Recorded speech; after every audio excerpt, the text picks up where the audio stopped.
Buen día. Gracias por estar acá. Javier Tebas, gracias por estar de nuevo en el Summit de este año. Muchas gracias. Es un gusto y es una cita obligatoria todos los años. Gracias por estar por acá. Tenemos una charla muy interesante con Javier Tebas, uno de los líderes de la industria del deporte, los más influyentes, que desde la Liga ha liderado una transformación estructural que ha posicionado al campeonato español ya como un referente de integridad, de tecnología, de internacionalización. Y justamente vamos a hablar con Javier Tebas sobre los desafíos y las oportunidades que enfrenta el fútbol profesional, esta industria, frente a uno de los males que más ha atacado la Liga, Javier, el tema de la piratería y del fraude audiovisual. Un mal en el que ha invertido muchos recursos para combatirlo la Liga. ¿Qué nivel de amenaza representa hoy el fraude audiovisual, la piratería para el fútbol profesional?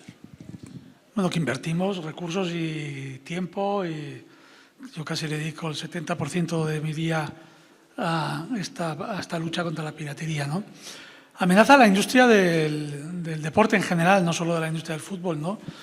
Yo creo que el volumen de piratería actual, si sigue en estos niveles, va a hacer que la industria del deporte en general y del fútbol en particular pues pase una crisis muy importante hasta que no se solucione bien, ¿no?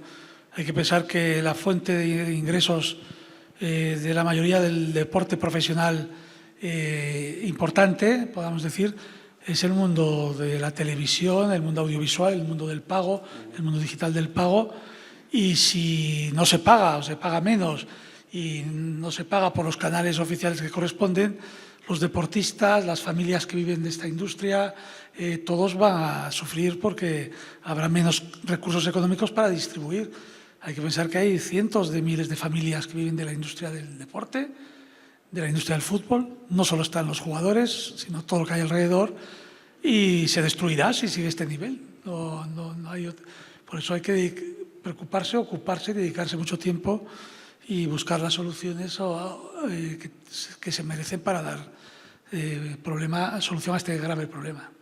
De acuerdo. De aquel lado están buscando la forma de encontrar nuevas formas de poder acometer este fraude audiovisual, de consumirlo sin tener que pagar lo que se merece. Del lado de la Liga, ¿qué están haciendo para innovar tecnológicamente? ¿Qué clase de herramientas han desarrollado de forma interna para combatir el fraude audiovisual? Bueno, lo primero que hemos hecho era entender bien el problema de dónde empieza y dónde termina, ¿no? Desde cómo le roban las señales de los eventos de los partidos de fútbol a los operadores audiovisuales en lo que se llama su CDN, y cómo llega al consumidor pirata final, ¿no? En medio de todo esto hay una serie de actores que son partícipes, ¿no? Nosotros pensamos que solo está el que se conecta a una IP, a una web, y entonces pincha y ve el partido, ¿no? Hay muchos actores en medios que facilitan y tienen recursos, y algunos ganan dinero, compañías importantes tecnológicas de primer nivel, ¿no? Estoy hablando que, claro, roban la señal del CDN, la tienen que alojar en algunos hosting, hay hosting de primer nivel, Google tiene hosting, Amazon tiene hosting, otros Cloudflare tiene hosting, y ahí pues esos cobran a los que están almacenando esa señal. Hay que dar publicidad, si yo soy un empresario pirata, al contenido que tengo. Están los canales de WhatsApp, de Telegram, de Discord, pues eso también ganan dinero. Luego, ¿cómo lo distribuye al final? Pues bien, están los entornos web, que pues ahí Google también gana dinero, vuelve a ganar dinero, o Google también en Android con las aplicaciones, ¿no? O Apple con sus aplicaciones, que hay aplicaciones también piratas, sí, unos más y otros en menor medida. Y luego pues también, al final, cómo se conecta el usuario a través de una compañía de telecomunicaciones, se conecta para ver la piratería. Pues hay algunas compañías de telecomunicaciones que no son grandes colaboradores en la lucha contra la piratería. Todos esos actores hay que trabajar, luchar contra los que no colaboran y atacarles duramente y decir las cosas como son, como es el caso de Google, como es el caso de Cloudflare, que pues son unos auténticos cooperadores necesarios del delito contra la propiedad intelectual y encima ganan dinero y cometen blanqueo de capitales, ¿no? Ese es un tema muy potente. Estamos hablando de colosos de la industria, ¿no? Google, Cloudflare, con el que están librando batallas legales. ¿Qué se está peleando en ese campo legal contra estos gigantes que no colaboran? Legal y tecnológica, ¿no? Pero en cuanto a la legal, nosotros, claro, al final, últimamente utilizo esta expresión que se la robo al presidente de Rock en España, el ver partidos de forma ilegal y distribuirlos y colaborar, eso desde el 7º mandamiento de Moisés, el no robarás, ya existía, ¿no? O sea, no hace falta tener que dar muchas explicaciones de lo que es esto, ¿no? Moisés ya lo dijo, ¿no? Entonces, contra Google estamos ya, lo tenemos procesado, imputado, cooperador en 7 países diferentes, porque colabora y coopera en el delito del robo de la propiedad intelectual. Contra Cloudflare estamos iniciando una guerra tecnológica importante ahora en España, porque Cloudflare es una compañía americana importante que se dedica a anonimizar IPs, y en esa anonimización, ¿qué es? Pues el dar IPs a grandes compañías o al Ministerio de Defensa o a ministerios para que los hackers no puedan entrar a robar productos o a robar documentación importante. Pero ese número de IP que está dando un ministerio se lo da también a compañías piratas, y entonces cuando lo vas a bloquear tiras el ministerio y entonces la utilizan como escudo digital. Están utilizando a compañías o instituciones públicas de buena fe para tener también clientes que roban con dinero de la propiedad intelectual. Pero bueno, son batallas que estamos haciendo, y también en el ámbito tecnológico, en el ámbito legal he puesto 2 ejemplos, y bueno, yo creo que al final ganaremos la batalla, pero bueno, las batallas se ganan si las peleas, si las tomas es difícil, y las cuentas no. Es una batalla muy, muy compleja, y además es una batalla global. Voltemos la mirada hacia América Latina. ¿Qué está pasando en América Latina? ¿Cómo están colaborando con gobiernos, con justamente la gente que tiene esos derechos de este lado, en este continente? ¿Qué está pasando en América Latina? En América Latina es de las zonas que más piraterías hay del mundo, ¿no? Y hablo en general, no hablo solo de la Liga, ¿eh? Nosotros, toda la estrategia que hacemos, defendemos todo tipo de contenidos deportivos, porque de estas plataformas de piratería, tanto en los entornos web como en los entornos IPs, a través de las aplicaciones, hay mucho más que la Liga.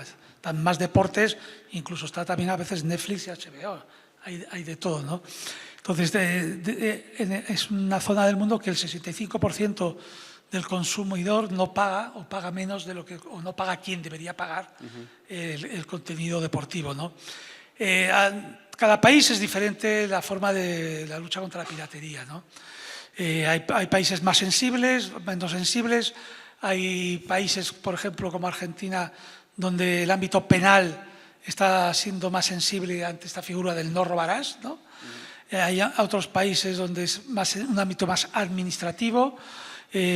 Ahora vengo de una reunión con el director de la propiedad intelectual, creo que se llama, de México, para hablar de este problema también aquí en México. Pues depende. Es verdad que tenemos mucha más sensibilidad que hace 2 años, que llevamos con esto muy duramente, pero bueno, es muy diferente en cada lugar, ¿no? Pero cada vez hay más sensibilidad, y por eso me hace ser optimista, porque los países se están dando cuenta que estos son auténticas organizaciones criminales, y donde también se están dando cuenta que las grandes compañías tecnológicas americanas, Google, Cloudflare, colaboran muchísimo con la piratería y permiten que ocurra y se lucran. Y entonces, cuando llega esa concienciación, tenemos el principio de la solución. Hasta que no llega esa concienciación, cuesta mucho la solución. Ahora, este tema de la piratería, ¿cómo impacta, hablando de los clubes, en su sostenibilidad financiera? ¿Cómo les pega? Pues hay que pensar que la mayoría de los clubes en Europa, sobre todo, un porcentaje muy importante de sus ingresos, entre algunos casi el 50% y otros el 90% de clubes medianos y pequeños, y de los grandes un 30%, sus ingresos vienen de los ingresos audiovisuales, que no dejan de ser esos aficionados que tienen estos clubes, que no pueden ir al estadio porque no, por lo que sea, y están fuera del país o fuera de la ciudad, y lo que hacen es comprar una entrada, una suscripción a través del operador audiovisual para ver el partido, ¿no? Entonces, claro, si resulta que esos partidos los puedes ver gratis y no llega el dinero al club, va a implicar que sus jugadores ingresarán menos dinero o tendrán menos capacidad para atraer buenos jugadores, ¿no? Entonces es muy importante que ese canal de ingresos que viene a través de las suscripciones audiovisuales siga llegando a los clubes para mantener, y no solo a los jugadores, todas las familias que viven de la industria del fútbol, ¿no? Solo por un dato, en Europa hay 53.000 jugadores profesionales de fútbol, ¿eh? Y alrededor de eso hay decenas de miles de familias que viven del fútbol. Pues todas esas familias se están viendo en peligro por el fenómeno de la piratería. Por lo tanto, si no se corta y no acabamos con ellos, la industria entrará en una crisis, como he dicho al principio, de forma muy importante. Entonces, hoy en día es el mayor reto que tenemos en el deporte profesional, es la lucha contra la piratería. Al final termina afectando el ciclo de vida de todo el ecosistema de la industria del fútbol. Siguiendo con América Latina, con Norteamérica, ¿qué significa esta región para la Liga en términos de la estrategia de crecimiento global que tienen? Hombre, pues después de España es la región más importante, ¿no? Para nosotros, en ámbito de seguidores y en ámbito de ingresos económicos que obtenemos la Liga para nuestros clubes y los clubes, ¿no? Hay que pensar que, bueno, pues en el caso de México es una de las grandes poblaciones del mundo, ¿no? Y con una pasión importantísima por el fútbol, donde tenemos muchísimos seguidores, ¿no? Si juntamos Estados Unidos con 300 millones también de habitantes, pero una sociedad muy tecnologizada, muy seguidora del deporte profesional, y donde el ámbito, el dinero que destinan las familias al consumo del deporte es elevadísimo, al tener una renta per cápita tan elevada, pues para nosotros es muy importante y requiere nuestra presencia y nuestro esfuerzo en todos los sentidos, ¿no? Con muchos aficionados de los clubes de la Liga. ¿Qué papel está jugando hoy la Liga Norteamérica en Estados Unidos y en México? ¿Qué resultados ha arrojado? Bueno, nosotros estamos en México, podríamos decir que encantados con Sky, que es nuestro operador audiovisual. Colaboramos mucho en temas de antipiratería. Y luego en México pues es el lugar donde tenemos oficina, donde tenemos patrocinadores, y lo mismo digo luego en Estados Unidos, ¿no? Donde hay nuestro operador audiovisual es ESPN, donde tenemos una relación muy estrecha, donde trabajamos y colaboramos mucho semanalmente con reuniones continuas y donde hemos tenido un importante crecimiento también de audiencias, ¿no? Yo creo que hemos generado una muy buena sinergia con ESPN, ¿no? Donde la Liga Española le ha aportado, aparte de un producto de mucha calidad, pues a lo mejor un cliente hispano que era más necesario para su portfolio de producto deportivo, ¿no? Y le ha aportado en un momento donde hay una disrupción en el ámbito audiovisual, donde estamos pasando del ámbito de la televisión lineal por cable a la OTT. Hay un momento de transición que es muy importante, y ESPN yo creo que entiende muy bien ese fenómeno de transición, igual que está pasando aquí en México, que es una transición que está ocurriendo en todo el mundo a diferentes velocidades, y yo creo que esta colaboración que tenemos con ellos es muy importante. Y luego también patrocinadores que tenemos, pues Verizon, Panini, cada vez vamos avanzando más porque dedicamos tiempo, recursos, y porque creemos además que es un mercado moderno y muy pasional por el fútbol, ¿no? Es un mercado muy dinámico, ¿no? Es un mercado que se mueve mucho y además marca la pauta. ¿Qué tan importante es posicionarse en ese mercado de Estados Unidos para la Liga? Bueno, es clave, ¿no? Insisto que con México después de España más importante, y Estados Unidos es también muy importante, ¿no? Hay que estar porque son 300 millones de consumidores, como he dicho antes, con una renta per cápita muy elevada, altamente tecnologizado, con una gran penetración del mundo de las tecnológicas para ver deporte, donde la gente está acostumbrada, el consumo de OTT es mucho mayor que en otros lugares del mundo, y es donde antes se van a poder monetizar muchas de nuestras estrategias audiovisuales, ¿no? Por lo tanto, tenemos que estar ahí y estamos trabajando para que seamos muy conocidos y nos convirtamos, pues bueno, del deporte no nacional, de la competición no nacional, intentemos pues con la Premier ser la siguiente que es actualmente los que estamos, ¿no? ¿Y cómo trabajan con, además de los broadcasters, con instituciones, con marcas, con las ligas incluso de Estados Unidos para posicionar a la liga? No, nosotros cuando tenemos patrocinadores del ámbito de locales, como tenemos en Estados Unidos o tenemos en México, no buscamos el ingreso que produce el patrocinador, no buscamos tanto esa monetización, buscamos mucho más la activación, ¿no? Y una activación que nos da más posicionamiento en el mercado, que nos hagan más conocida nuestra marca de la liga, ¿no? Y hoy todavía buscamos una activación más en la que somos nosotros los que tenemos que trabajar muchísimo en el ámbito de las redes sociales, ¿no? Dedicamos también mucho tiempo, mucho trabajo a que nuestros clubes y nosotros tengamos mucho más seguidores en las redes sociales, porque eso ayuda a nuestros patrocinadores a activar todavía más y entonces a tener mucho más posicionamiento de marca y ser en un país tan competitivo como es Estados Unidos, donde hay tanto producto audiovisual de primer nivel, de calidad, no solo del deporte, sino de muchas más cosas, pues tienes que posicionarte como marca y tienes que apoyarte en patrocinadores, en redes sociales y en hacer esa sinergia, patrocinio, activación, seguidores en redes sociales, engagement, ¿no? Y en ese posicionamiento, ese engagement en Estados Unidos, ¿qué resultados tienen ya? ¿Ya pueden hablar de alguna posición que tenga la liga en el mercado estadounidense? Hombre, a nivel ahora mismo, diría audiovisual, gracias a ese trabajo, quitado insisto, los deportes nacionales, que están en un nivel muy por encima, igual que pasa en España, pues nuestro fútbol está muy por encima del resto. En los que no somos nacionales, estamos con la Premier encabezando ese rol, ¿no? Y yo creo que tenemos que seguir estándolo e intentarnos acercarnos y competir con la Premier League, ¿no? Con estrategias similares y a veces diferentes, ¿no? La Premier está ahora con el tema de partidos que está jugando amistosos en los veranos. Nosotros vamos a ver si seguimos con algún partido amistoso, pero conseguimos llevar el partido oficial, que creemos que un partido oficial no es por el hecho de jugar el partido, sino del tiempo que se hablará. Bueno, ya venimos hablando hace 4 años ya del partido y todavía no lo hemos hecho, pues vamos a ver si lo conseguimos la temporada que viene y se sigue hablando del partido oficial y todo, porque eso trae una sinergia es muy importante el mantener la marca y que esté en ese nivel. Y los resultados es seguir, estamos allí, en seguidores en redes sociales, hemos crecido muchísimo en los últimos años en Estados Unidos porque tenemos una estrategia particular con el mercado americano y porque hoy si no estás en redes sociales es que no hablan de ti. Si no hablan de ti, no te conocen y no puedes crecer. De acuerdo. Viene también en este mercado, Estados Unidos, México, Canadá, un evento importantísimo en el 2026, el Mundial.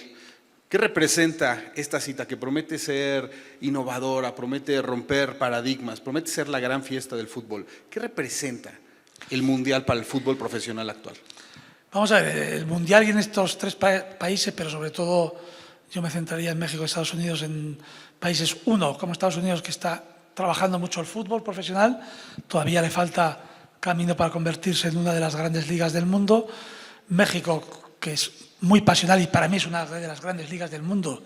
Y si tuviese un poco de mejor organización, yo creo que sería entre las 5 o 6 primeras ligas del mundo. Y no lo digo ahora, lo vengo diciendo hace años, ¿no? Le falta algún detalle para convertirse en una gran liga profesional del mundo. Pues hay que aprovechar esta fiesta del fútbol, ¿no? No solo los días que puede durar un mundial, esos 40 días que dura un mundial, sino todo el tiempo del que se está hablando del mundial y del que se habla después y todo lo que genera antes y después, pues hay que aprovechar de todo eso porque generará que mucha parte de la industria, congresos, seminarios, visitas de ligas, de clubes, de todo, durante el año anterior, durante el año posterior, hay que aprovechar todo eso porque el Mundial dura 40 días y el efecto hay que intentar que empiece antes en la industria del fútbol de estos países y dure mucho después y para eso pues hay que tener también diseñada una estrategia correcta, ¿no? De acuerdo. Ese efecto, ese impacto en los hábitos de consumo de fútbol en estos países, ¿cómo cree Javier Tebas que pueda afectarse, que pueda cambiarse con esta Copa del Mundo? Hombre, yo creo que el primero que directamente se verá la experiencia del match day, del espectador que va a ir al estadio, ¿no? Yo creo que se le va a dar un toque muy especial y va a haber mucha preocupación por esa experiencia en el estadio y fuera del estadio durante los periodos anteriores, ¿no? Que creo que los mundiales ayudan mucho cada año a mejorar esas experiencias, ¿no? Todos los que hemos vivido los mundiales vivimos lo que son las fanzone, pues yo creo que vamos a vivir una época de mucho fanzone, pero mucho también experiencia en los estadios, ¿no? Estadios más conectados, que va a haber mucha más posibilidad de mucha más consulta o interactuar a través de tu smartphone durante estás viendo el partido. Eso va a ser para mí una característica fundamental, ¿no? También el tema audiovisual, siempre cuando el Mundial se celebra en tu país o en tus países, el consumo de ese Mundial es mucho mayor en el país, aunque antes del consumo habitual del fútbol, ¿no? Todo eso pues, va a generar nuevas formas de ver el fútbol, tanto en directo como en los campos de fútbol, ¿no? Estados Unidos es un país, un mercado que normalmente nos enseña el camino, nos pone la pauta de cómo vivir la experiencia de los deportes, de cómo tratar al aficionado. ¿El fútbol se puede meter en estas grandes ligas que ya señalas? ¿Se puede meter el fútbol en ese hábito de consumo mucho más trascendente en el mercado de Estados Unidos después del Mundial? Sin duda, yo creo que Estados Unidos, y en este caso su liga profesional, la MLS, tiene que aprovechar ese evento, ¿no? para intentar dar ese paso que le falta, en mi opinión, a la MLS para estar entre las 6, 7 grandes ligas del mundo o competir con nosotros y con otras grandes ligas del mundo, ¿no? Hay que aprovechar, pero insisto que no vale solo el momento de los 40 días que dura el Mundial, sino hay que diseñar esas estrategias premundial y postmundial para que eso siga continuando en la afición de Estados Unidos, ¿no? Sin duda jugará un papel importante el papel que haga la selección, porque entonces ese postmundial se seguirá hablando durante 4 años más, ¿no? Entonces eso ayudará mucho si hace un gran papel Estados Unidos o México, lo que sea, eso ayuda mucho a que se siga hablando y a que entonces tus aficionados se sigan, hará que muchos jugadores que destaquen pues vayan a otras ligas o se sigan manteniendo en sus ligas, que eso hace que también ayude a promocionar el fútbol de tu país, ¿no? Pues hay que ver lo que pasa, pero no aprovechemos, insisto, el pre y el post. En ese contexto del Mundial, ¿qué papel juega la Liga alrededor del Mundial? ¿Puede aprovechar para posicionar a sus jugadores, a sus clubes, las estrategias que tiene? ¿La Liga puede aprovechar el Mundial que viene en el 26? Siempre. Ahora con tantas selecciones en los Mundiales me pierdo, pero ya no sé cuántas hay, cuántos jugadores aportaremos, ¿no? Me acuerdo los que había menos selecciones, ¿no? Nosotros con la Premier League hemos sido el segundo país que más jugadores hemos aportado al Mundial, ¿no? En el último Mundial estuvimos en más de 90, si no recuerdo mal, jugadores, de los cuales de nuestra selección son 25. O sea, la Premier eran 140, si no recuerdo mal, de los cuales de su selección pues son 25, ¿no? Somos aportadores de muchos países, de muchos jugadores, ¿no?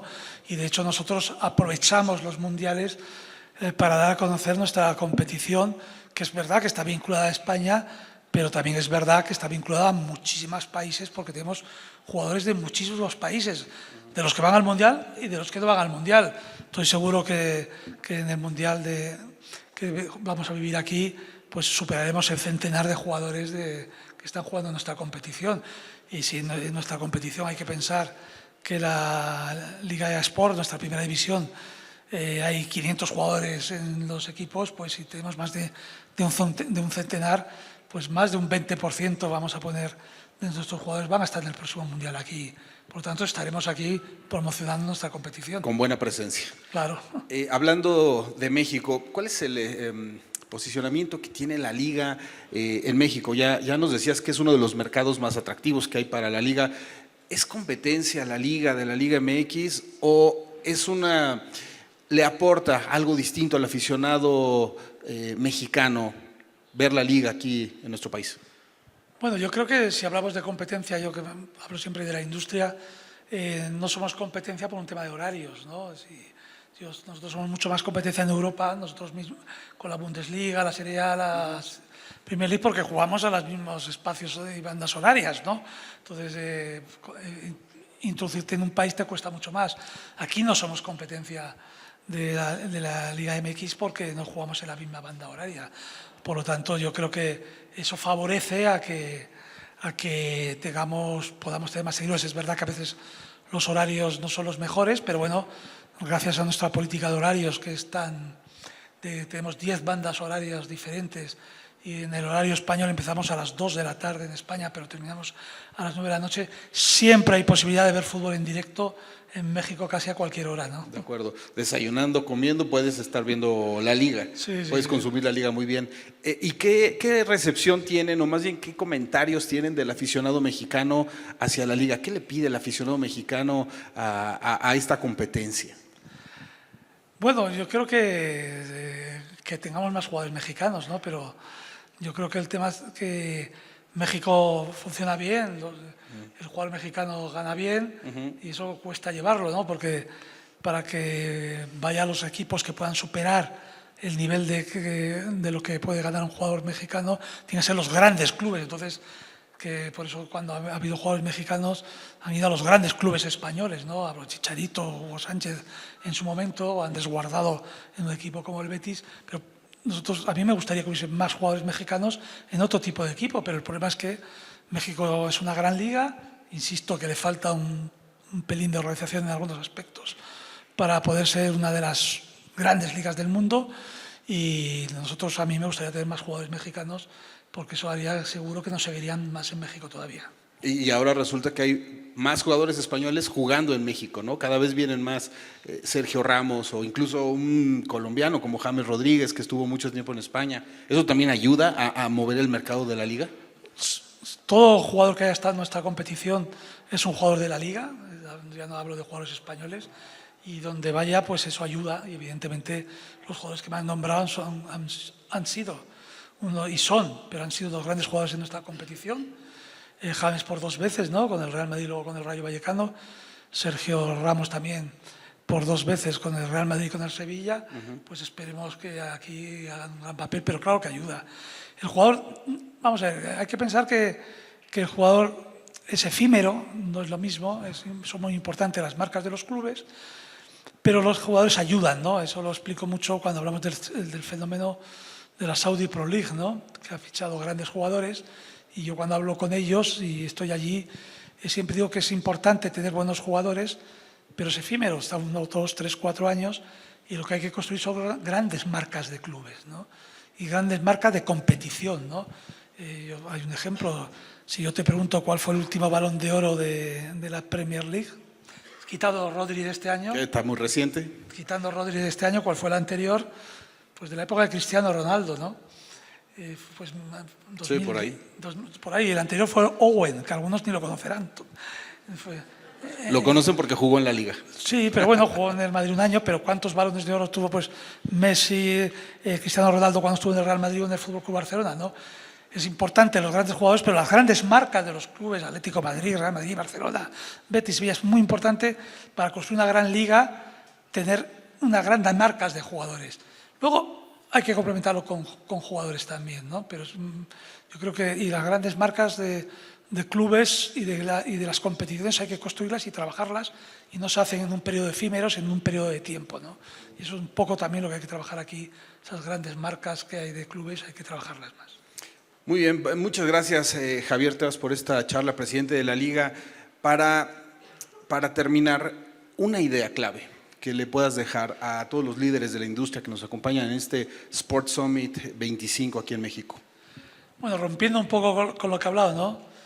Estamos en la época vivimos el fenómeno de la inteligencia artificial, que la utilicen, que la aprendan a utilizar, que hay muchas aplicaciones de inteligencia artificial que nos van a hacer ser mucho más eficaces y conseguir mucho más resultados, tanto en el ámbito del rendimiento deportivo, como en el ámbito de la gestión administrativa, como en el ámbito audiovisual. Nosotros ya utilizamos inteligencia artificial en todos estos aspectos, y hoy quien no utilice inteligencia artificial en todos estos aspectos y para sí mismo no será un ejecutivo eficaz en su rol, en su profesión. Muchas gracias, Javier Tebas, presidente de la Liga, por esta charla enriquecedora.